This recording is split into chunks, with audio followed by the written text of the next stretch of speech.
Bonjour et bienvenue à chacun et chacune d'entre vous. Je vous propose aujourd'hui une réflexion sur un mot qui a deux définitions bien distinctes dans ce duo.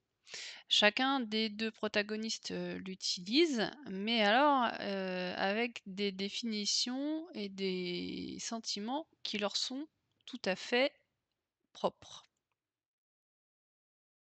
Donc, je vous demanderai de bien vouloir accueillir comme il se doit nos 2 amis, la partie consciente à gauche, la partie inconsciente à droite, pour parler de l'évidence du lien. La partie consciente va avoir ou chaser, va avoir tendance à lister et à rationaliser la relation. Donc en la listant, on va trouver des choses comme, la complicité surnaturelle entre nous 2, l'alchimie et l'interaction. On peut y voir aussi la sexualité pour ceux qui en ont eu.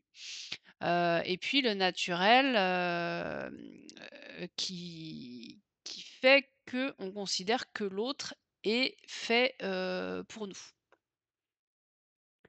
Toute cette rationalité induit une déduction qui est une certitude liée à, des ressentis, factuels, à des preuves, enfin à des ressentis qui sont considérés comme des preuves qu'on a la certitude que c'est la bonne personne. La personne qui va, finir, nos jours avec nous, avec qui on peut avoir des enfants si on est dans cette dynamique-là ou dans cet âge-là. Voilà, on a une certitude. De l'autre côté, on a aussi l'évidence du lien. La partie inconsciente est tout à fait, dans la conscience de l'évidence de ce lien. Sinon, elle ne resterait pas, cramponnée à ce lien. Mais par contre, point. Cette notion, s'arrête là. C'est l'évidence du lien, point. Il n'y a pas de listing. Donc là aussi, on a une certitude évidente. Et la définition de cette certitude, c'est que cette personne fera toujours partie de sa vie. La certitude est là. Dans l'autre cas, on sait que c'est la personne, l'élu pour passer sa vie amoureuse avec lui.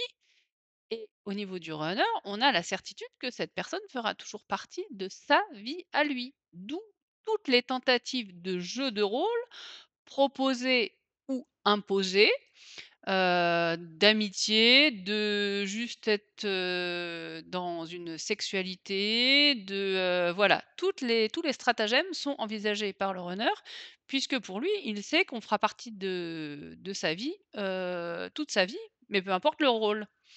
La notion d'évidence, si on a une définition stricte, eh bien ce petit personnage l'incarne particulièrement bien. Joyeux, jovial, il est tout gai, à l'idée d'avoir rencontré la bonne personne. Donc on a la même vision vue par le runner, qui a, une accumulation d'ingrédients, sur sa table. Voilà, ça c'est la vision, tout à fait, runneresque. Et puis on a la vision, du chaser, qui, a mis en branle, toutes les recettes de la planète pour pouvoir, avoir, le gâteau. Donc on voit, que, dans les 2 cas, la vision d'évidence est tout de même assez éloignée.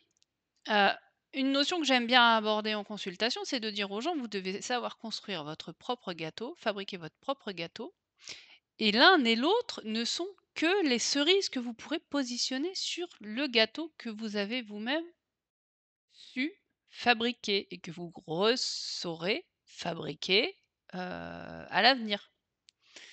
Donc voilà, c'est 2 gâteaux qui sont, sur 2 individus bien distincts. Sauf que, la notion d'aller poser une cerise est induite, par le fait de cueillir la cerise dans un arbre. Cette cerise est induite, d'une fleur qui a, au préalable été, butinée par, des insectes multiples pour pouvoir la rendre, féconde et en faire un fruit. Donc il y a quand même tout un protocole en amont de pouvoir poser une cerise sur un gâteau qui est, à la fois rythmé par les saisons, les intempéries, le gel, le fait qu'il y ait les bons insectes qui se positionnent dessus. Donc pour faire une image assez rationnelle et pragmatique de cette notion, d'évidence, Je vous propose de voir ce petit schéma où on a toujours notre chaser à gauche et notre runner à droite et la notion claire d'évidence en plein milieu. On a un chaser qui va trouver évident de devoir planter une forêt entière de cerisiers à la main, en labourant, voilà, avec beaucoup d'énergie. Et puis parallèlement, on a un runner qui va trouver évident qu'il ne doit pas casser d'œufs pour fabriquer son gâteau. Bon, donc on voit assez clairement que ni l'un ni l'autre ne sont dans la bonne définition, de l'évidence, car, le moment où on est en train de chercher des vidéos sur YouTube, de chercher des réponses, de chercher enfin d'essayer de combler toutes nos interrogations et bien c'est un moment où on est tellement peu, bien dans ses baskets qu'on ne peut pas avoir de clairvoyance, sans utiliser un terme, qui pourrait paraître, spirituel, sur notre propre, vision. Puisqu'on est complètement, intoxiqué par notre propre, douleur. Donc en effet, cette évidence, elle est là et je pense que si elle est aussi affûtée, c'est bien pour nous faire comprendre qu'il y a quelque chose à comprendre avec cette rencontre. Cette personne-là n'atterrit pas dans notre vie, comme ça, pour ne rien y faire. Donc cette notion d'évidence est primordiale. Mais par contre, il y a toute une partie du parcours, qui est la majeure partie du parcours, où le chaser va ramer à essayer de comprendre, et bien, où il y a une sorte de, biais cognitif sur, la compréhension, de vouloir être avec quelqu'un qui n'a pas envie, d'être avec nous. Et pour les gens qui sont restés, dans une lune de miel, beaucoup plus, longue, que, quelques jours, et bien cette notion, elle est incompréhensible parce qu'on ne comprend pas pourquoi on s'est fait quitter par quelqu'un avec qui il y avait une telle évidence, une telle naturelle et une telle réciprocité. Hein, parce que, bien souvent pendant la lune de miel, c'est quand même quelque chose qui est extrêmement réciproque. Donc ça contribue largement à faire un listing rationnel de cette évidence, qui est donc prouvable. Sauf que la période de réveil d'ego et de séparation vient nous prouver que cette relation est tout autre et qu'il y a d'autres compréhensions, à avoir. Voilà, je voulais vous faire cette petite, vidéo un petit peu clarifiante, je l'espère, pour pas se laisser noyer dans cette notion d'évidence qui, dans une relation classique, pourrait tout à fait, se justifier. Mais dans cette relation-là, elle a tendance à plutôt nous faire perdre du temps et plutôt que de nous en faire gagner en se regardant nous-mêmes et en s'introspectant. Donc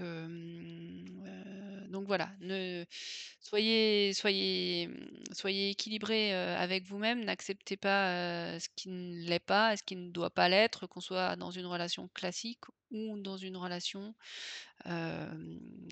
éventuellement, flamme jumelle. Mais en fait, qu'on soit dans une relation flamme jumelle ou pas, n'a que peu d'intérêt à savoir puisque on doit se sentir bien.